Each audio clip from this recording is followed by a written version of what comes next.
सत्ता की limit cross कर रहे हैं। अध्यक्ष जी बहुत सेंसिटिव बात है कि डेंगू को लेकर के हम लोग चर्चा कर रहे हैं, व्यापार के बारे में बात न करें। अगर आपके सरकारी अस्पताल अध्यक्ष महोदय नहीं दे पा रहे हैं इलाज, इसका मतलब आप व्यापार करा रहे हैं, गरीबों के साथ व्यापार हो रहा है। और अगर ये सरकार ये कहती है कि सरकारी, तो ये बताए कि प्राइवेट हॉस्पिटल में इलाज ज्यादा हुआ कि सरकारी अस्पताल में इलाज ज्यादा हुआ। और डेंगू को लेकर के लाखों रुपए खर्च हुए गरीबों के, क्या लाखों रुपए में नहीं इलाज हुआ? सवाल केवल डेंगू का है कि लाखों रुपए क्या खर्च करने के बाद भी इलाज नहीं हो पाया, जान नहीं बचा पाए। क्या ये परिस्थितियां नहीं है क्या? ठीक है, माननीय मुख्यमंत्री, माननीय मुख्यमंत्री जी। अध्यक्ष जी,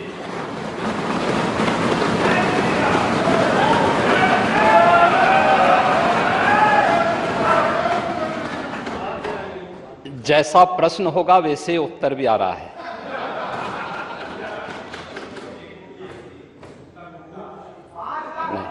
शांति सुनिए। प्रश्न ही उल्टा था तो उस उल्टे प्रश्न को सही करने का प्रयास हुआ है। और अभी तो आपने आधा ही उत्तर सुना है। पूरा सुनेंगे तो संभवतः पिछला इतिहास याद आने लग जाएगा। महोदय, माननीय सदस्य ने बहुत महत्वपूर्ण मुद्दे की ओर ध्यान आकर्षित किया है और सरकार इसको लेकर के पहले से ही अवेयर थी। अंतर विभागीय समन्वय से संचारी रोग नियंत्रण के लिए आपने केवल डेंगू की बात की है। जब वेक्टर बॉर्न डिजीज की हम बात करते हैं तो केवल डेंगू उसमें नहीं आता है।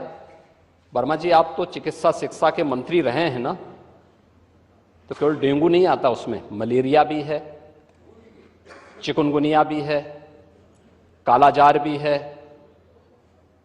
इन सभी से संबंधित वेक्टर बॉर्न डिजीज हो या फिर वाटर बॉर्न, जल जनित हो या फिर विषाणु जनित कोई भी बीमारी हो, इनके उपचार के लिए सरकार के स्तर पर एक समन्वित प्रयास किया गया है। और उस समन्वित प्रयास को ही हम लोगों ने संचारी रोग नियंत्रण का एक विशेष अभियान, वर्ष में 3 बार चलता है ये कार्यक्रम, जिसमें पहले 15 दिन संचारी रोग के लिए अवेयरनेस के साथ साथ अंतर विभागीय समन्वय से स्वास्थ्य विभाग नोडल विभाग होने के नाते सभी अन्य विभागों के साथ समन्वय के माध्यम से इन कार्यक्रमों को नियंत्रित करता है। इसके बाद डोर टू डोर जाकर के दस्तक अभियान के माध्यम से कहीं भी कोई व्यक्ति जो बुखार से पीड़ित है, उस व्यक्ति को नजदीक के स्वास्थ्य केंद्र में उपचार की सुविधा दिलाने की व्यवस्था करना। उत्तर प्रदेश 25 करोड़ की आबादी का राज्य है और स्वाभाविक रूप से अलग अलग क्लाइमेटिक जोन होने के नाते अलग अलग क्षेत्र में अलग अलग प्रकार की बीमारियां देखने को मिलती हैं। जैसे आप ईस्टर्न यूपी से चल करके नेपाल की तराई से लेकर के सहारनपुर तक देखेंगे तो इंसेफ्लाइटिस से पूरा क्षेत्र प्रभावित था। अगर आप बरेली और बदायूं और उसके आसपास के क्षेत्र को देखेंगे तो ये क्षेत्र मलेरिया से ज्यादा संक्रमित रहता था। वाराणसी से लेकर के प्रयागराज, लखनऊ, कानपुर होते हुए अगर आप फिरोजाबाद, आगरा तक पहुंचेंगे तो ये पूरा क्षेत्र डेंगू से प्रभावित है। अगर बुंदेलखंड क्षेत्र में अगर आप देखेंगे तो ये क्षेत्र चिकुनगुनिया से प्रभावित है। बिहार से सटे हुए जो हमारी सीमाएं हैं वहां पे हम देखेंगे तो कालाजार इन क्षेत्रों में ज्यादा प्रभावी रूप में देखने को मिलता था। और सरकार के द्वारा जो समन्वित प्रयास किया गया है, आपने केवल डेंगू की चर्चा की, बीमारी डेंगू पूरी तरह नियंत्रण में है और सरकार के द्वारा समय पे उठाए गए कदमों का परिणाम था। एक प्रकार का ये फ्लू हो गया है, फ्लू है, आता है, इसका एक अपना एक साइकिल इसका होता है। लेकिन मुझे आश्चर्य होता है कि जो सदस्य यहां पे प्रश्न उठा रहे थे, अब एक बहुत सीनियर सदस्य हैं, वो तो जब चिल्ला रहे थे तो मुझे उनके स्वास्थ्य की भी चिंता हो रही थी, रविदास मल्होत्रा जी की। उसको आपने जो बात कही है वह ब्लड ट्रिप नहीं था, उसको प्लेटलेट्स कहते हैं, ठीक है ना, प्लेटलेट्स कहते हैं। और वह पर्याप्त मात्रा में हर जनपद में आज के दिन पे उपलब्ध है। ब्लड सेपरेटर यूनिट, पहले होता क्या था कि हम होल ब्लड चढ़ाते थे। हर एक पेशेंट पे होल ब्लड की आवश्यकता नहीं, खासतौर पर वायरल जनित जो ये बीमारियां होती हैं जिसमें डेंगू है या बहुत सारे ऐसे वायरस आते हैं जो प्लेटलेट्स काउंट को कम करती हैं। उन स्थितियों में प्लेटलेट्स की अतिरिक्त आपूर्ति के लिए उस व्यक्ति को उसको बाहर से चढ़ानी पड़ती है। इसके लिए हर जनपद में ब्लड सेपरेटर यूनिट दी जा चुकी है, वे काम करनी शुरू की है। वहां पे हर जगह सरकार के स्तर पर बेहतर प्रयास हुआ है। और जहां तक नेता प्रतिपक्ष के द्वारा यह कहा जाना कि साहब प्राइवेट हॉस्पिटल में, याद रखना डबल इंजन की सरकार है, ये केवल बोलती नहीं करके दिखाती भी है।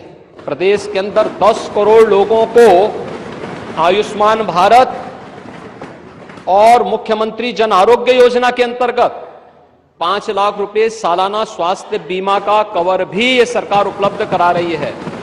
वह किसी भी पैनल्ड हॉस्पिटल में, वह सरकारी हो, सरकारी में सारी सुविधाएं फ्री में हैं, लेकिन किसी भी प्राइवेट हॉस्पिटल में जाता है तो वहां वे सुविधाएं मिल रही हैं।